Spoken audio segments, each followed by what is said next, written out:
Mekanisme persalinan normal adalah cuci tangan terlebih dahulu, dimulai dari menaikkan lengan baju hingga ke atas siku. Langkah selanjutnya, mencuci tangan 7 langkah.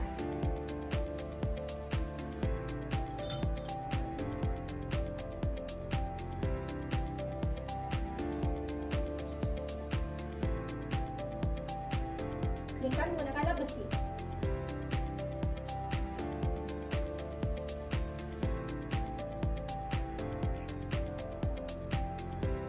Setelah kepala nampak di bagian vulva, maka kita akan melakukan pencucian tangan. Setelah mencuci tangan, kita akan mempersiapkan alat dan bahan.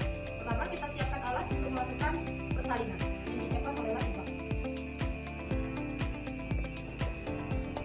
Kemudian ada 2 bantayan setelah setengah koher. Kemudian kita ada juga pengikat tali pusat, dan kemudian ada juga kain segitiga.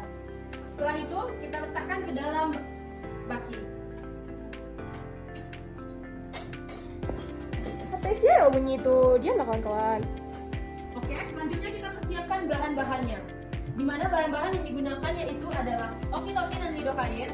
Kita katakan ampul yang menggunakan kasal, lalu kita ambil menggunakan spray 5 cc untuk lidokain atau 2,5. Kemudian kita campur aquabides, kita ambil juga aquabidesnya 5 cc, dan kemudian kita ambil oksitosin yaitu 2,5 cc.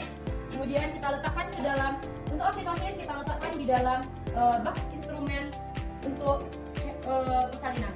Dan kemudian kita persiapkan juga handphone steril. Oke, terima kasih. Selanjutnya saya dan Asma akan mempersiapkan alat untuk acting, di mana di sini sudah ada dipersiapkan Asma yaitu 1 jarum acting, kemudian ada benang acting, dan alat-alat acting ada pinset anatomis, kemudian ada pinset kirurgis, dan gunting benang. Kemudian udah kita siapkan kom kecil yang nanti akan diisikan dengan bataden. Dan disiapkan juga 1 buah tompon untuk misalkan terjadinya pendarahan pada ibu, 2 buah tompon. Silakan menghadap ke sini. Sama ke sini. Langkah selanjutnya itu adalah menggunakan alat pelindung diri, dimulai dari menggunakan apron.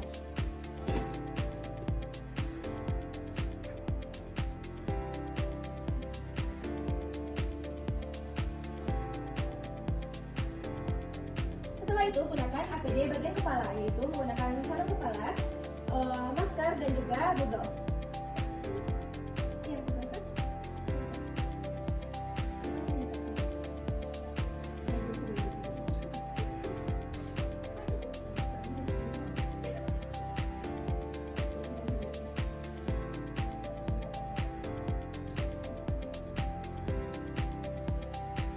Selanjutnya gunakan budol.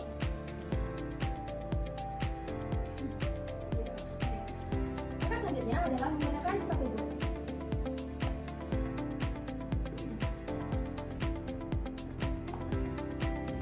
Setelah itu gunakan handphone menggunakan parental.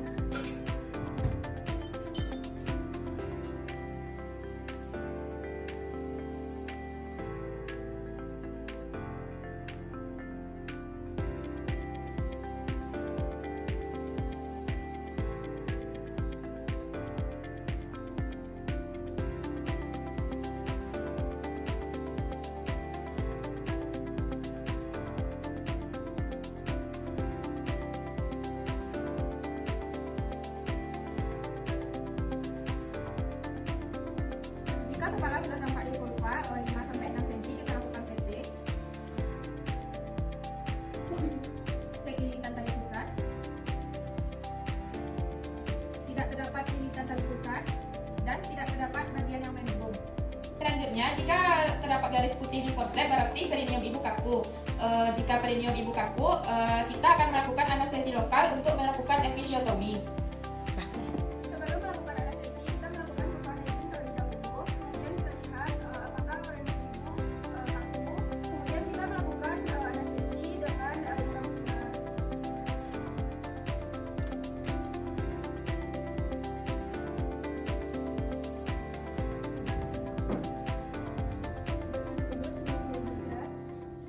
Kemudian kita aspirasi, tidak terdapat donor darah, lalu kita pulihkan.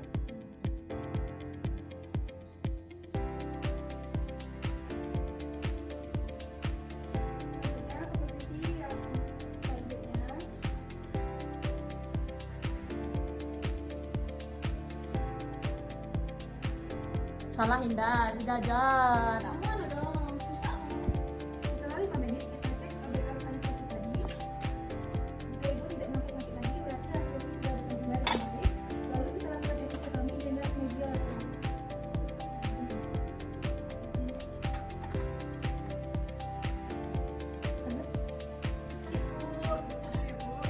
Setelah kita melakukan episiotomi, selanjutnya kita pimpin ibu untuk mengendar seperti batu kucing. Setelah itu, setelah kepala keluar semua, kita tuntun kepala untuk memakan. Kemudian kita tahan perineum. Setelah kepala bayi keluar semuanya, ibu tidak boleh lagi mengendar, tetapi ibu boleh bersiul. Kemudian kita cek lilitan. Setelah kita cek lilitan, kita tunggu kepala untuk melakukan putar paksi luar. Setelah putar paksi luar, untuk mengeluarkan bayi, kita lakukan posisi tangan di parietal. Kemudian untuk mengeluarkan bahu anterior, kita tuntun kepala ke arah bawah. Untuk mengeluarkan bahu posterior, kita tuntun ke arah atas. Kemudian kita lakukan sampai susur untuk mengeluarkan ke pantat. Sekian video dari kami, semoga bermanfaat bagi kita semua. Terima kasih. Assalamualaikum warahmatullahi wabarakatuh. Mekanisme persalinan lama. 1. Partus lama. Beberapa persalinan berlangsung lambat karena ukuran janin yang besar dan letaknya yang tidak lazim. Partus lama adalah persalinan yang berlangsung lebih dari 24 jam pada primigravida dan lebih dari 18 jam pada multigravida. Bila kemajuan persalinan tidak berlangsung baik selama periode itu, situasi tersebut harus segera dinilai. Permasalahannya harus segera dikenali dan diatasi sebelum waktu 24 jam. Faktor-faktor yang berhubungan dengan partus lama. Partus lama terjadi karena abnormalitas dari dilatasi serviks. Beberapa faktor yang berhubungan dengan partus lama antara lain adalah: yang pertama, disproporsi cephalopelvic, merupakan kondisi di mana kepala bayi lebih besar dari pelvic. Hal ini menjadi penyebab janin kesulitan melewati pelvic. Kedua, malpresentasi dan malposisi. Malpresentasi adalah bagian terendah janin yang berada di segmen bawah rahim, bukan belakang kepala. Sedangkan malposisi adalah petunjuk atau presenting part yang tidak berada di anterior. Yang ketiga, kerja uterus yang tidak efisien. Disfungsi uterus mencakup kerja uterus yang tidak terkoordinasikan. Inersia uteri dan ketidakmampuan dilatasi serviks menyebabkan partus menjadi lama, dan kemajuan persalinan mungkin terhenti sama sekali. Yang keempat, primigraviditas. Pada primigravida, lama rata-rata fase laten adalah 8 jam, dengan batas normal sebelah atas pada 20 jam. Sedangkan fase aktif pada primigravida lebih dari 12 jam, merupakan keadaan abnormal. Hal yang lebih penting dari fase ini adalah kecepatan dilatasi serviks.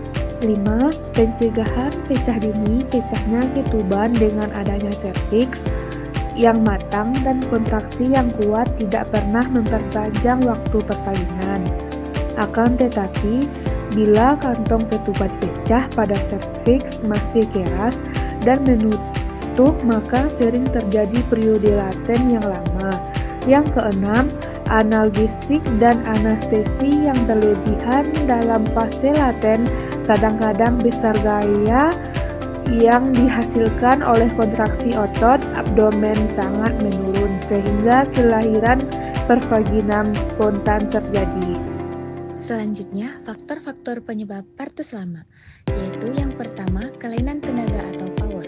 His yang tidak normal dalam kekuatan atau sifatnya menyebabkan penyulit pada jalan lahir yang lazim terdapat pada setiap persalinan dengan tenaga yang kurang dari ibu bersalin, sehingga persalinan mengalami hambatan atau kemacetan. Yang kedua, kelainan janin atau passenger, yaitu persalinan dapat mengalami gangguan atau kemacetan karena kelainan dalam letak atau bentuk janin. Yang ketiga, kelainan jalan lahir atau passage, yaitu kelainan dalam ukuran atau bentuk jalan lahir bisa menghalangi kemajuan persalinan yang menyebabkan kemacetan. J. Dampak persalinan lama. Partus lama dapat berakibat buruk baik pada ibu maupun pada bayi.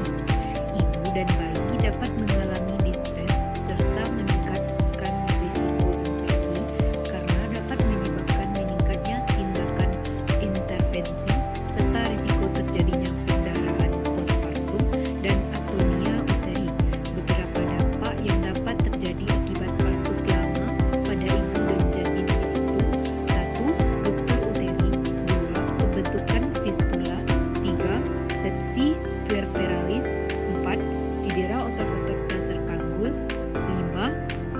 toksedenium.